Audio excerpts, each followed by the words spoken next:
આજના વિશ્વ આદિવાસી દિવસની ઉજવણીના આ કાર્યક્રમમાં મારી સાથે સ્ટેજ પર મુખ્ય મહેમાન તરીકે ઉપસ્થિત આદરણીય શ્રી મધુકરભાઈ તડવી સાહેબ, પાડવી સાહેબ, vice chancellor Birsa Munda university, અને આપણી એક બહુ મોટી સંશોધન સંસ્થા છે Indian council of social science research, તેના તેઓ ચેરમેન પણ છે. અને સાહેબને દિલ્હીનો પ્રવાસ રહેતો હોય છે, પણ આપણી લાગણીને માન આપી અને સાહેબ અહીંયા આશીર્વાદ આપવા વધાર્યા બદલ પાટીલ સાહેબ આપનો ખૂબ ખૂબ આભાર યુનિવર્સિટી પરિવાર વતી. આપણા આ વિસ્તારનું ગૌરવ, આ વિસ્તારની ઓળખ એવા પિઠોરાના કે જેના માટે એમને પદ્મશ્રી એવોર્ડ આપવામાં આવ્યો છે એવા આદરણીય પરેશભાઈ રાઠવા સાહેબ, આપણા યુનિવર્સિટીના ભૂતપૂર્વ ઈસી મેમ્બર અને હાલ છોટાઉદેપુર જિલ્લા પંચાયતના પ્રમુખ માનનીય શ્રી ઉપેન્દ્રભાઈ, શ્રી ગોવિંદ ગુરુ ટ્રાઇબલ ચેરના કોઓર્ડિનેટર મહેશભાઈ રાઠવા, આપણી યુનિવર્સિટીના રજિસ્ટ્રાર અનિલભાઈ સોલંકી, વિવિધ વિભાગના અધ્યક્ષશ્રીઓ, અધ્યાપક મિત્રો અને વાલા વિદ્યાર્થીઓ. આમ તો 9 ઓગસ્ટ તે આ ઉજવણી કરવાની હોય, પણ 9 ઓગસ્ટનો રવિવાર છે, અધ્યાપક મિત્રો છે, એમનો આ વખતનો ઉત્સાહ ખૂબ અનેરો ઉત્સાહ હતો. એટલે મેં એને કીધું, અમારો આમ નોર્મલી આપણે બધા પ્રોગ્રામનો અમારો 2:30 થી 3:30 નો ટાઈમ છે, ફિક્સ કરેલો છે કે કોઈ આવો કાર્યક્રમ હોય તો 1 જ કલાકનો કાર્યક્રમ કરવો અને 2:30 થી 3:30 માં કરવો, અને એ દિવસે લેક્ચર 1 કલાકનો બદલે 45 મિનિટ, એટલે અમારું અધ્યાપન કાર્ય ડિસ્ટર્બ ના થાય અને પ્રોગ્રામ થાય. આવી સરસ પ્રથા અમારા યુનિવર્સિટીના અધ્યાપક મિત્રો પાલે છે. તો એ કે નહીં સાહેબ, અમારે તો થોડો આ વખતે વિશેષ અમારો બહુ મુખ્ય દિવસ છે, ઉજવીએ છીએ, અમારે વિશ્વ ઉજવે છે, એટલે અમારે ખૂબ સારી રીતે ઉજાગર કરવો છે. અને સાહેબ આ લોકોએ એટલું સરસ આયોજન કર્યું, એમાં અમારા મહેશભાઈ રાઠવા ટ્રાઇબલ ચેરના ઉમેરા. સાહેબ અમને આ હોલ નાનો પડી ગયો, આ હોલમાં થોડો આવ્યા સમય થયો એટલે અમુક વિદ્યાર્થીઓ નીકળ્યા છે, બાકી આ હોલમાં કઈ બેસવાની, નીચે બેસવાની જગ્યા નહીં, એટલા લોકો અહીં બેઠા. અને અમારો બીજો એક હોલ છે 200 ની કેપેસિટીનો, એ પણ શરૂઆતથી ભરેલો છે, ત્યાં એનું લાઈવ અમે કર્યું છે. એ સિવાય અમારે યુટ્યુબ લાઈવ કરવું, એટલે આવો સરસ જે સુંદર કાર્યક્રમ અધ્યાપક મિત્રો સંગાડા સાહેબ, રાજુભાઈ ભુરિયા સ્ક્વેર, અરે સોરી પલાસભાઈ અને અચ્છા રાજુભાઈ નીનામ, વિજયભાઈ નીનામ અને રાજુભાઈ પુરી, સોરી યાર એટલે જિગ્નેશ ભુરિયા બી છે સાહેબ, પલાસભાઈ, અમારો ધવલ, આ બધા એકદમ આમ પરિવેશમાં આવી ગયા, મને સળગાવી દીધું. પહેલા તો મારું આટલું સરસ સન્માન કર્યું એટલા માટે ખૂબ હૃદયપૂર્વક આભાર માનું છું. આમ બી તમે કોઈને સાફો બાંધી દો ને એટલે માણસ બંધાઈ જાય. તમે આજે મને બાંધવાનું કામ કર્યું, અને નિયમ છે જે બાંધે છોડે, એટલે હવે તમે છોડશો ત્યારે હું છૂટીશ, બરાબર?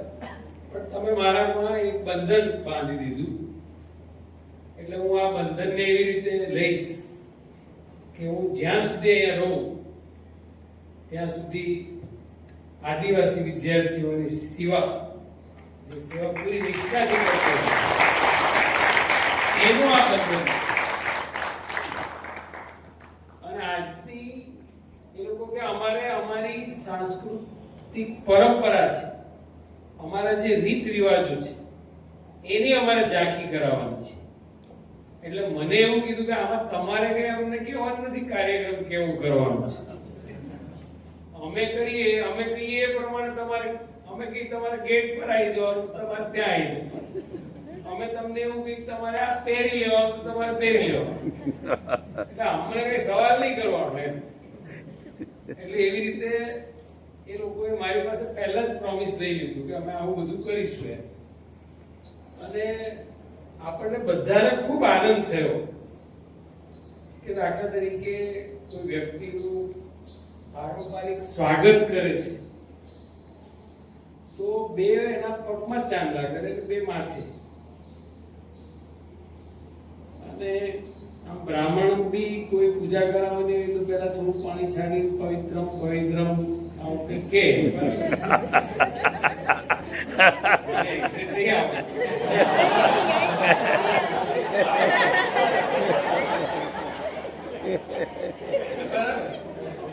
એ આપણે આમ છાંટીને એવું કરે. આ બી એક પરંપરા છે કે ભાઈ કોઈને બી સ્વાગત કરવું હોય તો થોડા એને પવિત્ર કરવા પડે. એટલે બે પગમાં ચાંદલા કરે, બે માથામાં ચાંદલા કરે, બરાબર. પછી એ પૂજામાં બી પછી નવડાવે, નવડાવવાનું કહે એને કંઈ પર્યાય ના પડે, પણ વસ્ત્ર પરિધાન, બરાબર. પછી એને જનોઈ પહેરાવે, વસ્ત્ર પરિધાન ને. તો એ આખી જે આપણી પરંપરા છે, સનાતન પરંપરા જે છે, એ સનાતન પરંપરા સાથે બિલકુલ તાલમેલ મેળવતી આ પરંપરા. અને કોઈ પણ જ્યારે સ્વાગત કે થાય ત્યારે એક ખુશીનો માહોલ. અને આપણે બાથરૂમમાં નાતા જો આપણામાં સંગીત નીકળે તો તમે સંગીત નીકળે એની ટેસ્ટ છે કે તમે અત્યારે સૌથી સારી ખુશ પરિસ્થિતિમાં છો, આ એનું ટેસ્ટિંગ. જ્યારે તમને ગાવાનું મન થાય એક ક્ષણે તમે સૌથી આનંદિત છો, આ એની ટેસ્ટ. એટલે હવે તમે જાતે કરી લેજો આ ટેસ્ટ. ગાવાનું મન થાય, મને થાય ઘણી વાર, ત્યારે તમે સારામાં સારા આનંદમાં છો. અને હું તો એટલું જ કહું છું કે એટલું જ તમારા જીવનની સારી ક્ષણો છે. એટલે અનિલભાઈને બધા અનિલભાઈ ગાય છે બધા, બરાબર. એટલે આવી ગાવાની ક્ષણો તો તમે જો આપણો જે કાર્યક્રમ થયો એમાં સાથે ગાવાનું પણ રાખ્યું. એટલે આનંદની અભિવ્યક્તિ, ગાવું એટલે આનંદની અભિવ્યક્તિ,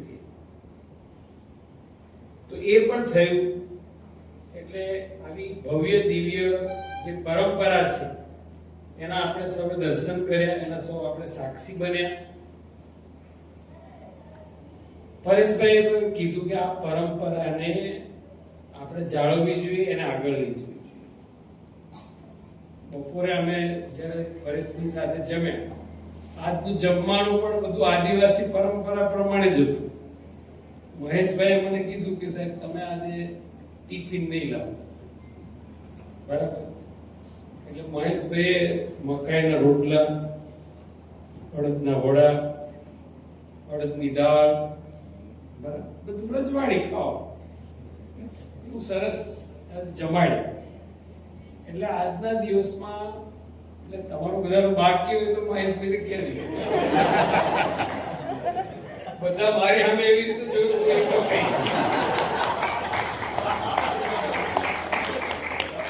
પણ આ લોકોએ શું છે તમારા બધા વતી મને જમાડ્યા, બરાબર. મહેશભાઈ હવે આ કીધું આપણે, એટલે હવે ટ્રાઇબલ ચેર તરફથી એક દિવસ તમને હું કામ બાકી રાખો, એક દિવસ આપણું આ મેન દિવસ હું કહીશ, બરાબર. તો તમારે વાત બરાબર. 15મી ઓગસ્ટ. આપણે ડેટ આપી દીધી તો પછી વિદ્યાર્થી કેમ બાકી રહે? તમે પણ બધા 15મી ઓગસ્ટે આમંત્રિત છો. આથી મેનું નક્કી થઈ ગયું. આપણે મેનું નક્કી કરી દીધું બરાબર. વાહ. અને લાડુ ભૂલી ગયો તો લાડુ બીજું કઈ ભૂલાયું છે? મોરચા એટલે કઈ ભૂલતા નહીં. મને જે ખવડાય મેં બધા ખવડાવ. 15મી ઓગસ્ટ આપણે ડેટ બી ફિક્સ કરી દીધી. આપણે કોઈ કામમાં વિલંબ કરતા નહીં. તરત દાન મહાપૂજ એવું છે. એટલે એવી રીતે આવું સુંદર આયોજન કર્યું. જ્યારે આપણે જમતા હતા ત્યારે મેં પરેશભાઈને કીધું છે કે અમે વિદ્યાર્થીઓને આની ટ્રેનિંગ આપીએ છીએ. હવે મારી આગળ તો આવું કોઈ કહી દે એટલે મને એમ થાય કે મારા વિદ્યાર્થીઓ ક્યારે ટ્રેનિંગ આપે. એટલે મેં પૂછ્યું ટ્રેનિંગના કલાક કેટલા. એટલે હું પાછું મેથેમેટિક્સમાં એની બધી ક્રેડિટ કન્વર્ટ કરતો હતો કે મેં આ 16 કલાક હોય તો 15 કલાક હોય તો 1 ક્રેડિટ ગણવા માંડ્યું. એટલે મેં કીધું કે તો મને તમે જે કોર્સિસ કરાવો છો એનું એક લિસ્ટ આપો. અને પછી મેં કીધું તમારી સંસ્થા સાથે અમે MOU કરી લઈએ અને આપણા વિદ્યાર્થી પણ આ કોર્સ છે એ ભણે. તો એ પ્રકારની વ્યવસ્થા માટે પરેશભાઈ એગ્રી થયા છે. એટલે આપણા જે SEC ના કોર્સ છે, સ્કિલ એન્હાન્સમેન્ટ કોર્સ, એ કોર્સની અંદર હવે આપણે પિઠોરાનો અભ્યાસ પણ દાખલ કરી દઈશું. કરશો ને ભાઈ, બધા કરશો ને? તમારા માટે છે. કરશો ને? બસ હવે આપણે આ કોર્સ પણ શરૂ કરી દઈશું. અને એ કોર્સ આપણે ચાલુ દિવસોમાં નહીં રાખીએ. આવા કોર્સ જે આપણે કરીએ છીએ એ પણ એમની સાથે વાત કરી લીધી કે ભાઈ દિવાળી વેકેશન અને ઉનાળુ વેકેશનમાં તમારે અમારા વિદ્યાર્થીની સ્પેશિયલ બેચ કરો. બરાબર પરેશભાઈ? એટલે એ આપણી એક સ્પેશિયલ બેચ થશે. જેટલા બી વિદ્યાર્થી આપણા રસ ધરાવતા હશે એને આપણે આ અભ્યાસ કરાવીશું અને એની ક્રેડિટ મળશે. તો આવું સરસ એક આયોજન આ પણ કર્યું. બરાબર. અને બધાએ મિત્રોએ વાત કરી, આપણે ઘણા બધા મહાનાયકો થઈ ગયા જનજાતિ ક્ષેત્રમાં. એ બધાને આપણે યાદ ના કરી શકીએ તો મને થયું કે આપણે ત્રણેક જે છે, ગોવિંદ ગુરુ છે, જોરિયા પરમેશ્વર છે અને બિરસા મુંડા, એના વિશે વિદ્યાર્થીઓ જાણે. એટલા માટે આપણે એનો પણ આ કાર્યક્રમમાં સમાવેશ કર્યો. હવે મિત્રો, જનજાતિમાં પહેલેથી તમે જુઓ તો જનજાતિ વિસ્તાર જ લગભગ બોર્ડર પર હોય. જંગલો હોય એટલે કોઈને કોઈ રીતે બોર્ડર હોય. અને આપણી જે સલામતી છે, આપણી સિક્યુરિટી છે, એ પણ અત્યારે આપણું સૈન્ય છે તો સૈન્ય ક્યાં હોય? બોર્ડર પર. તો જ્યારે અહીંયા અંગ્રેજોનું સામ્રાજ્ય હતું અથવા તો મુગલોનું સામ્રાજ્ય હતું, ત્યારે આપણે બધા જે શાંતિથી ઊંઘી શકતા હતા એનું કારણ આ જનજાતિના જે મહાનાયકો હતા એના લીધે આપણે ઊંઘી રહેતા. આપણને ખબર નહોતી. એક બે ઉદાહરણ તરીકે કે શિવાજી મહારાજ મુગલો સામેનું જે યુદ્ધ જીત્યા, કારણ કે એમનું સૈન્ય ખૂબ નાનું હતું અને મુગલોનું સૈન્ય ખૂબ વિશાળ હતું.